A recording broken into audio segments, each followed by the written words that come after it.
Hi everyone, welcome back.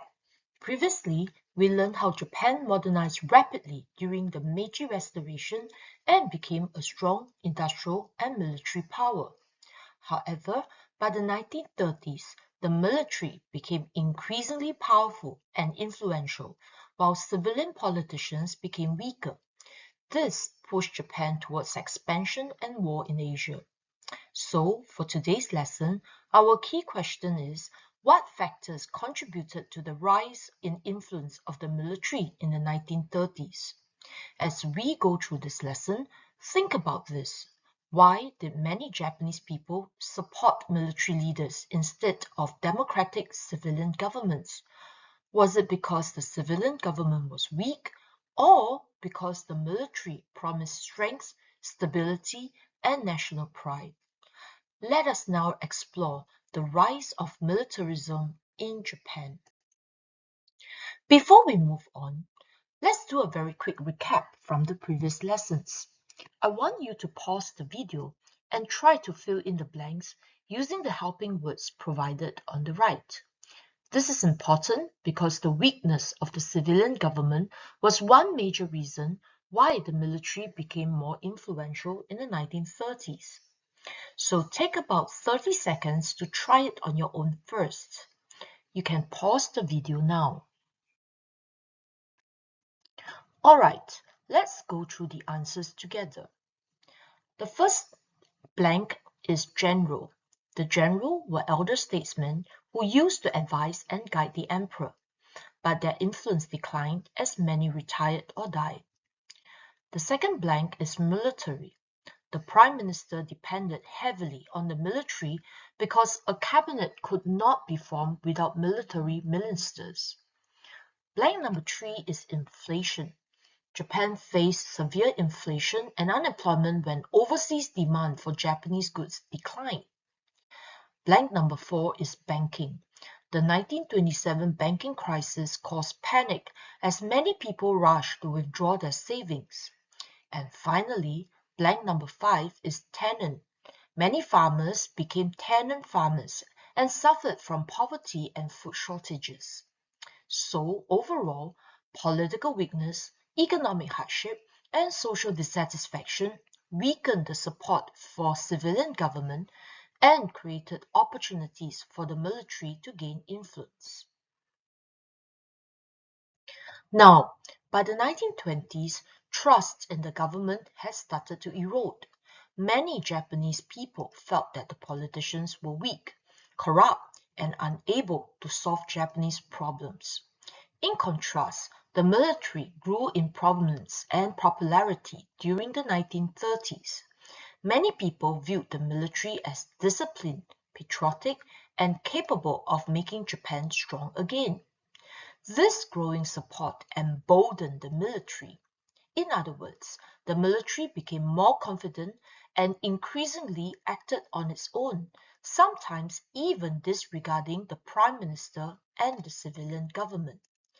Eventually, by the early 30s, the military gained greater control and influence over the Japanese government. This leads us to our next question. Why did the military become so popular and influential in the first place? Now, one important reason why the military became influential was because the Japanese people already had a long tradition of respecting the military. During the Meiji modernization period, the government placed strong emphasis on education and loyalty to the emperor. Students were taught to respect and obey authority, especially the emperor and the military.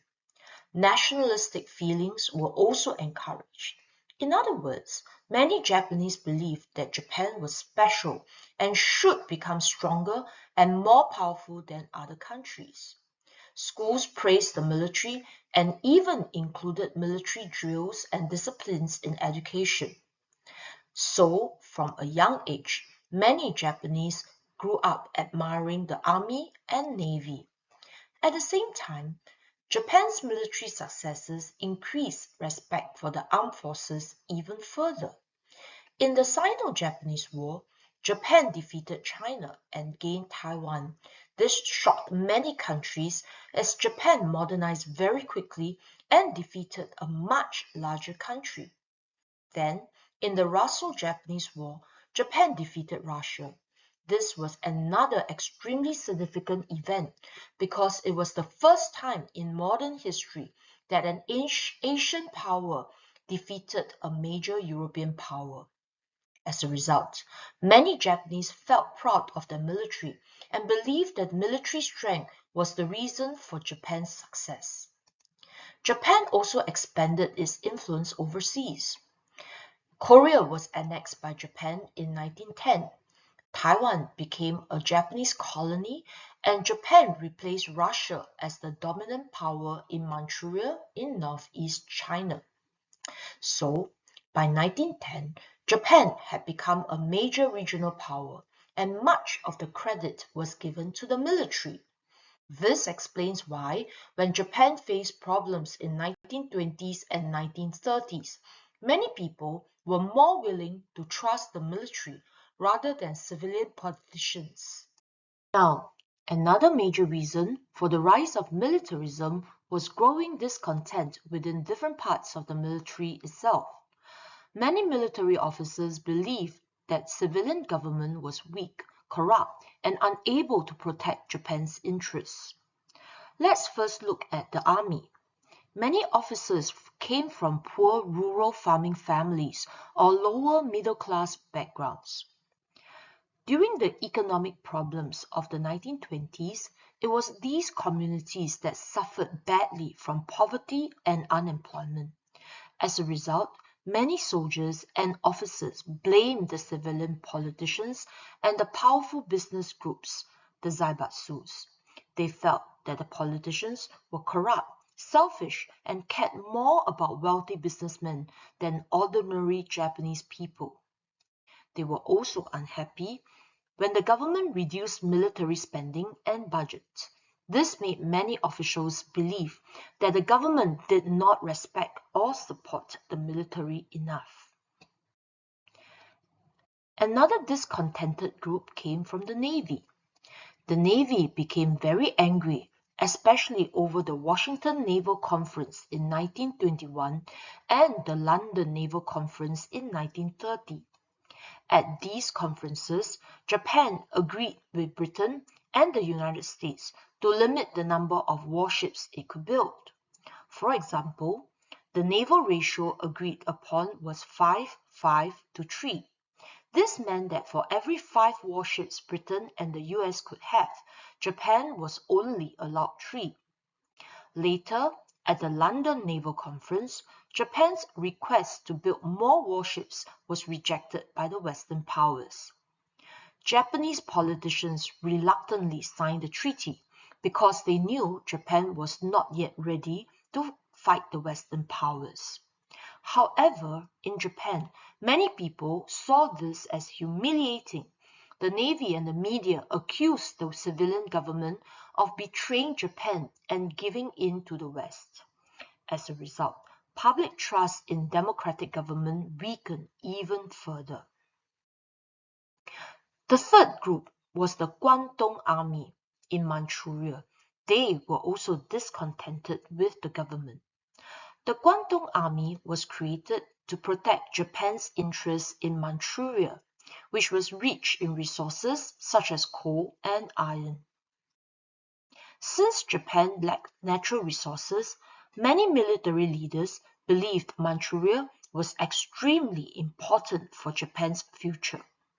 However, they felt that the civilian government was too weak and cautious to take action.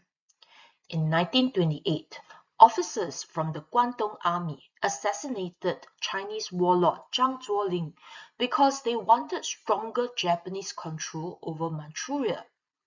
What is important here is that the emperor and the civilian government failed to punish or control the Guangdong Army effectively. This emboldened the military even further. In other words, the military became even more confident and increasingly acted independently from the civilian government. So, overall, dissatisfaction within the army, Navy, and Guangdong Army weakened civilian authority and strengthened military influence in Japan.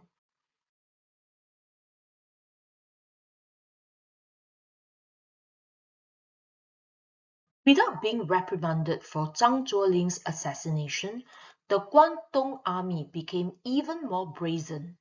Within the Guangdong Army, radical elements such as Ishiwara Kanchi became even more ambitious. He wanted Japan to invade and take over Manchuria as a colony, knowing that the civilian government could not stop him. According to Ishiwara, establishing Manchuria as a colony would help build a new society where people would work for each other and the emperor instead of being self-serving and in cahoots with zaibatsus. Secondly, it would solve Japan's economic crisis through autarky, which meant Japan would become self-sufficient without depending on the global economy. Manchuria would now supply Japan with the resources it needed. Lastly, farmers could settle on Manchuria's large and fertile land to grow food for the growing Japanese population.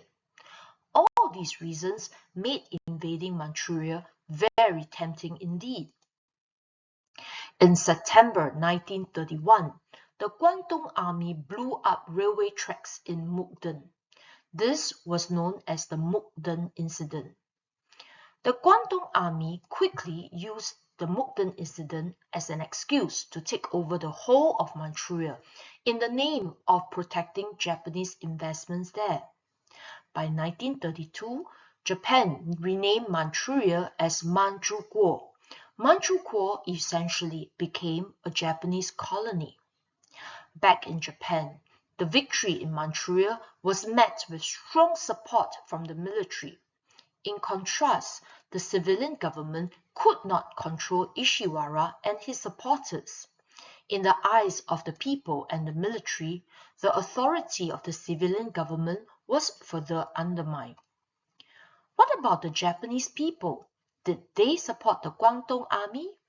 Definitely. The military victory in Manchuria was extremely popular with the public. They hailed the victory as a divine win, meaning a miraculous intervention by the gods, as control over Manchuria was a miracle, solving Japan's economic problems and unifying the Japanese. As such, the Mukden Incident and its subsequent victory over Manchuria strengthened the rising influence and power of the military. With such a prestigious and high-profile victory, the military became even more emboldened in gaining greater control over the government. With the rise of the influence of the military, ultra-nationalistic, that is super-patriotic extremists and anti-democratic activists grew in Japan. Many of them were junior military officers who were angry with the civilian government and the zaibatsus. I would like to highlight four top anti-democratic extremist groups. They were the Showa Restoration faction, aimed to destroy democratic rule and restore direct rule to the emperor; Sakura Kai, the Cherry Blossom Society; Kodoha, the Imperial Way faction; and the Ketsumedan, the League of Blood. These extremist groups began to carry out numerous assassinations which targeted civilian politicians, heads of zaibatsus, and any opponents of the military. For example, in 1932, the League of Blood murdered a former finance minister. In the next month, they assassinated the head of Mitsui Corporation, a zaibatsu.